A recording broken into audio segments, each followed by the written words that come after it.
ಸಣ್ಣ ವಸ್ತು ಇಟ್ಟು ಇದರ ಮೇಲೆ ನೋಡಿ ನಿಮ್ಗೆ ಗೊತ್ತಾಗಂಗೆ ಎಲ್ಲ ವ್ಯವಸ್ಥಿತವಾಗಿ ನೋಡಿ. ನನಗೆ ದೀಪಸ್ತಂಭ ಇಲ್ಲ, ಏನೂ ಇಲ್ಲ ನೋಡಿ. ಜೋರ ಕ್ಲಾಪ್ಸ್ ಹಾಕಿ ಕ್ಲಾಪ್ಸ್ ಹಾಕಿ ಜೋರಾಗಿ. ನೋವಾಗ್ತಾ ಇದೆ ಕೈ ನೋಡು. ನಾನು ನಿನ್ನ ತಲೆ ಮೇಲೆ ಇಲ್ಲಿ ನೋಡು, ನಿನ್ನ ತಲೆ ಮೇಲೆ ಕರ್ಪೂರ ಇಟ್ಟಿದ್ದೆ. ದೇವ್ರು ಬಂತ? ಹೇಳಮ್ಮ, ಏನು ಮಾಡೋದು? ಹೇಳಿ, ಧೈರ್ಯವಾಗಿ ಹೇಳಿ. ದೇವ್ರು ಬಂತ? ಇದಳ ಮೇಲೆ ದೇವ ಬಂತ? ಇಲ್ಲ. ಈ ತರದ ನಾಲಿಗೆ ಮೇಲೆ ಕರ್ಪೂರ ಉರ್ಸ್ಕೊಂಡು, ಕೈ ಮೇಲೆ ಕರ್ಪೂರ ಉರ್ಸ್ಕೊಂಡು ಏನ್ ಬರುತ್ತೆ ಅಂತಾರೆ? ದೇವ್ರು ಬರುತ್ತೆ ಅಂತಾರೆ. ಖಂಡಿತ ದೇವ್ರು ಬರಲ್ಲ. ಅವ್ರೇನ್ ಮಾಡ್ತಾರೆ? ಕೂತ್ಕೊಳಪ್ಪ.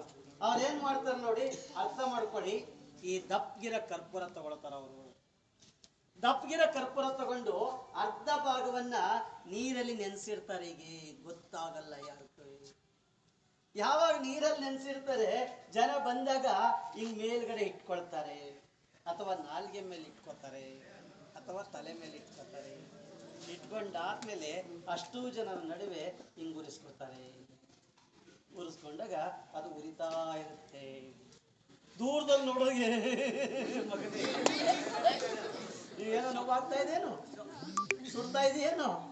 ಕಾಳಿಕಾದೇವಿ ಬರ್ತಾ ಇದೆ, ಚಾಮುಂಡಿ ಬರ್ತಾ ಇದೆ ನೋಡಿ. ಈ ತರದ ಕೈ ಮೇಲೆ ನಾಲಿಗೆ ಮೇಲೆ ಉರಿಸ್ಕೊಂಡ್ರೆ ದೇವರು ಬರುತ್ತೆ ಅಂತ ಹೇಳಿ ನಮ್ಮನ್ನು ನಂಬಿಸಿದ್ವಿ, ನಂಬ್ತಾ ಇದ್ರು.